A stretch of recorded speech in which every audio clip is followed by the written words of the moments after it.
난 북한 철도 경찰이었음. 군수열차 호송 책임자였는데 88년에 매우 중요한 러시아 군수품 열차가 전복되는 큰 사고가 났어. 원인은 열차 노후화였는데 아는 동료가 내 책임으로 며칠 뒤에 즉결 심판한다고 귀띔해주더라. 처음엔 탈북이 아니라 그냥 아무도 모르게 자결하려고 했어. 두만강을 건너서 중국 땅에서 권총 빼들고 쏘려는데 어디선가 남조선 라디오 소리가 들리는 거야. 탈북자 김만철 씨 일가 이야기였어. 근데 웃긴 게 뭔지 알아? 내가 그 김만철 씨 잡으러 다니던 체포조였거든.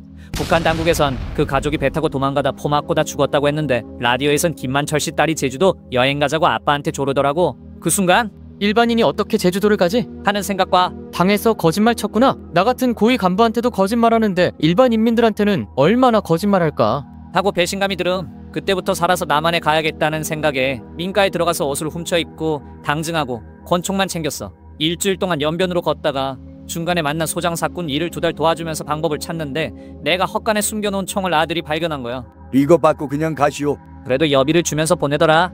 당시에 만주에는 온통 내현상 수배지가 붙어 있었음. 그래서 고민하다가 내가 아는 건 철도밖에 없으니까 중국 철도를 따라서 걸으면 언젠가는 남쪽에 도착하겠지 하는 생각으로 출발했어. 나침반 하고 지도 보면서 철길을 따라서 걷다가 살짝 매달리다가 노숙하다가 풀뿌리 씹어먹다가 구걸해 먹다가 하면서 11개월을 걸었다. 믿겨지냐? 다행히 온몸에 냄새가 나서 사람들이 안다가 오더라. 덕분에 공안에 걸릴 일은 없었어. 그렇게 드디어 베트남 메콩강에 도착했어. 그리고 헤엄쳐서 강을 건넜는데 도착하자 눈앞에 상자가 보이더라. 근데 신기하게도 우리 그린 거야? 초코파이라고 적힌 게 딱 봐도 북한 제품은 아니어서 아 이거 남조선 거구나? 싶더라. 그래서 한국 대사관을 찾아야겠다고 생각해서 가는데 그 순간 베트남 경찰이랑 마주쳤어. 그냥 지나가려는데 수상하다면서 날 검문하더라. 내가 더러우니까 몸수색은 안 했는데 베트남 말을 못하니까 중국인이라고 판단했는지 나를 차에 태워서 중국 쪽으로 가는 거야. 이대로 가면 끝이다 하는 생각에 쇠쇠쇠 오줌씨? 하니까 중간에 풀숲에 멈춰주더라. 내가 이때다 싶어서 죽을 힘을 다해 뛰는데 경찰이 총을 꺼내는 거야. 나도 반사적으로 총을 딱 꺼냄. 순간 경찰들이 당연히 거렁뱅이 몸에서 총이 나올 거라고 상상도 못했겠지. 엄청 놀라서 바로 쏘더라. 나도 엉겁결에 총 쏘면서 정글 속으로 들어감. 그때부터 경찰들 수십 명이 와서 수색을 하는데 내 코앞까지 들이닥친 그때 뱀하고 도마뱀들이 주변에 너무 많은 거야. 경찰들이 놀래서 여긴 뱀이 많아서 없겠다 하고 가더라고. 알고 보니 내가 냄새나서 뱀들이 꼬인 거더라고. 정말 천운이었지. 이미 지도랑 나침반은 뺏기고 없어서 민가에 가서 구걸하고 물어서 또 걷고 결국 장장 4개월 만에 드디어 한국 대사관에 도착했어. 나 좀 살려주시오. 죄송합니다. 지금 총격전 때문에 수배가 되어서 여기선 못 도와드려요. 하는 거야. 그러고는 나한테 7,000달러를 주면서 하이퐁 항구에 가면 한국 무역선이 들어옵니다. 그걸 이용해보세요. 그래서 하이퐁에 가니까 진짜 태극기 달린 배가 있더라고. 밤을 기다려서 150m 수영을 해서 그 배에 딱 올라타니까 그 순간 베트남 경찰이 이미 잠복해 있더라고. 그렇게 난 2번째 체포가 되었어. 그렇게 감방에 들어가니 나를 북한으로 보내기로 했더라고. 북한행 비행기가 2주 뒤에 온다고 기다리는 동안 북한 대사관에서 5명이 나를 면접 보러 오더라. 민족 반역자는 지구 끝까지 쫓아가서라도 잡는다 하면서 때리더라고. 패러옹어였어. 이대로 북한 가면 바로 죽겠더라. 그래서 보초병이 배식판으로 밥 줄 때 배식판을 낚아채서 보초병을 팼어. 그러니까 베트남 당국이 화가 나서 북송을 멈추고 정식 재판을 해서 경관 폭행죄로 2년형을 받았어. 나는 일단 목숨을 건졌지. 그런데 교도소에서 교환노동을 할 때 일을 착실하게 한다고 자꾸 감면을 시켜주는 거야. 나는 오히려 감면 받으면 안 되니까 일부러 대충 했어. 그렇게 해도 1년 9개월이 어느덧 지나가서 10일 뒤엔 교도소를 나갈 때가 된 거야. 그래서 각오를 하고 친한 교도관을 불러서 제압을 하고 수갑을 채운 다음에 윗옷을 뺏어서 입었어. 그리고 감옥 뒤편까지 얼른 걸어 나와서는 바로 메콩강에 뛰어들었지. 그렇게 헤엄쳐 가다가 민가가 보이더라고. 다시 민가에서 옷을 훔쳐다 바꿔 입고 역으로 갔어. 그런데 역에 군인들이 쫙 깔린 거야. 다행히 내가 북한에서 철도 경찰할 때 열차를 타던 경험으로 기차가 역 근처에서 감속할 때 옆에 매달리고 역을 빠져나가자마자 내리는 방식으로 군인들을 피할 수 있었어. 그렇게 한국 대사관까지 가서 다시 한번 도와달라고 부탁했어. 역시나 이번에도 수배가 내려서 도와주진 못하고 120달러와 여벌 옷을 주더라. 내가 지도와 나침반만 어떻게 부탁합니다. 해서 지도랑 나침반을 챙겨 옆나라 라오스로 출발했지. 라오스 국경에 다다랐는데 거리를 지나가는데 무슨 사람들이 번쩍거리는 화면 보고 계속 단추만 누르는 거야. 그때 반대편에서 중국 공안이 걸어오더라고. 피하려고 잠깐 빠친코 가게로 들어섰는데 갑자기 경비가 소리치더니 라오스 경찰이 오더라. 자기들끼리 쑥덕거리더니 나를 끌고 어디론가 또 가더라고. 결국 나는 그렇게 강제 노동소로 가게 되었어. 고무나무 채취하는 곳으로 보냈는데 사실상 거의 염전노예 같은 거였지.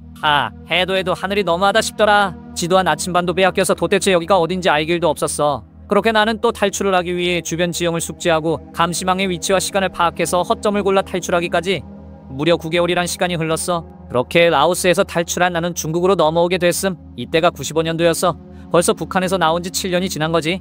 산동성에 이르러서 길을 가는데 한국말이 들리는 거야. 보니까 부부더라고. 그래서 남조선 사람이요? 물어서 이야기하다 보니까 신혼부부래. 사정을 설명하면서 도와달라고 하니까 덜컥 한국 돈 30만 원을 주더라. 당시 공무원 초봉 월급이 20만 원대니까 지금으로 치면 600만 원을 준 거지. 엄청나게 큰 돈이었어. 그걸 가지고 배를 0.3톤짜리 쪽배를 하나 사고 대빵 7개랑 대형 비닐 여러 개를 잔뜩 주워서 배에다 실었어. 그리고는 95년 6월 7일 오후 드디어 노를 저어서 한국으로 출발했어. 그렇게 망망대해로 출발하고서 하루 뒤에 생각해보니까 물을 안 챙긴 거야. 내가 바다에서 자란 건 아니지만 아무리 생각해도 살면서 바닷물을 먹고 살았다는 사람을 들어본 적이 없었어. 그리고 아무리 생각해도 물 없이 살았다는 사람도 들어본 적이 없었지. 그런데 정말 기적처럼 원래는 별 생각 없이 비가 오면 막연히 덮으려고 준비한 비닐에 작게 몇 방울의 물이 고여있는 거야. 진짜 하늘이 도왔어. 그때부터 밤에 비닐을 이용해서 이슬을 모았어. 중간중간 새들이 보이길래 빵 부스러기도 주면서 같이 가니까 좀 더 버틸 수 있던 것 같아. 그렇게 하염없이 노졌고 버티며 가기를 수 2일째 나는 드디어 6월 25일에 지금의 태안 안면도에 도착할 수 있었어. 섬에 올라 어부들을 찾아서 안전부가 어딨소? 물었어. 사람들이 가르쳐준 방향으로 이리저리 헤매면서 7시간 만에 드디어 도착했더니 해양파 출소가 있더라. 내가 들어가니까. 어디서 어떻게 오셨어요? 조선에서 왔습니다. 네, 뭐 하려고 오셨어요? 투항하러 왔시오. 북한에서는 자수를 투항이라고 하거든. 왜 투항이요? 말귀를 너무 못 알아먹으니까 순간 내가 이상한데 잘 못 들어왔나 싶더라. 어떻게 왔냐고 물어서 쪽배 타고 왔다고 하니까 이제는 북한에서 온 줄 알더라고. 그러더니 자기들끼리 뒤에서 큰일 났다. 면서 결국 위에 자기들이 쪽배를 발견해서 생포한 걸로 위에 보고를 하더라.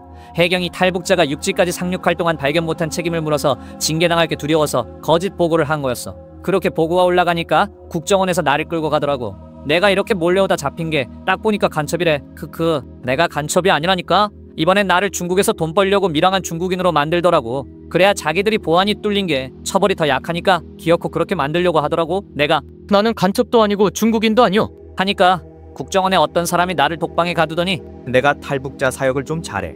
하면서 시계를 풀고 내 입에 손뭉치를 넣더니 웃으면서 때리더라. 내가 하도 맞아서 그때 이빨 10개가 나갔어. 그렇게 나는 서울구치소에 수감되었고 정식 재판을 신청했어. 놀랍게도 재판 중에 판사가 당신 신분을 증명할 수가 없으니 그럼 북한에 가서 당정을 복사해 올 수 없습니까?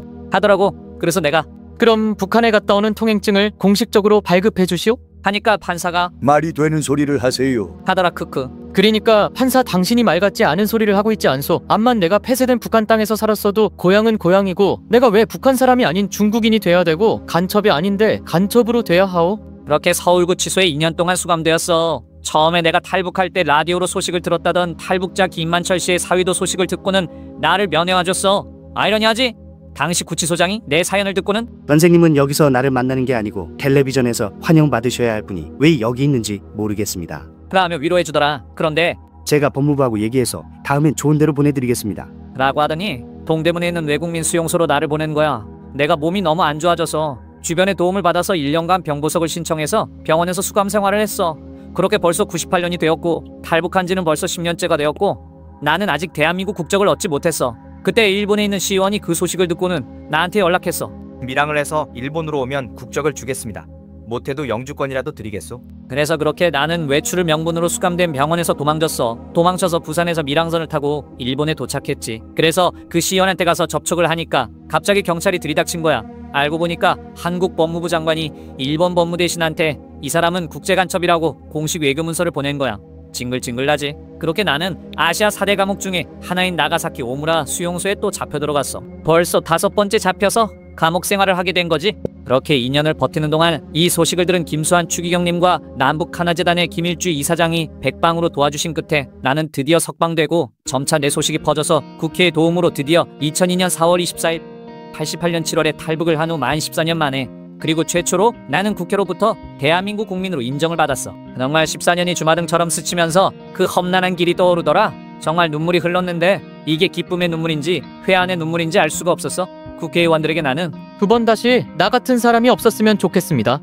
라고 말했어. 얼른 통일되어서 민족에 이런 비극적인 일이 없고 또 나 같은 사람도 더 이상 나오지 않길 바란다.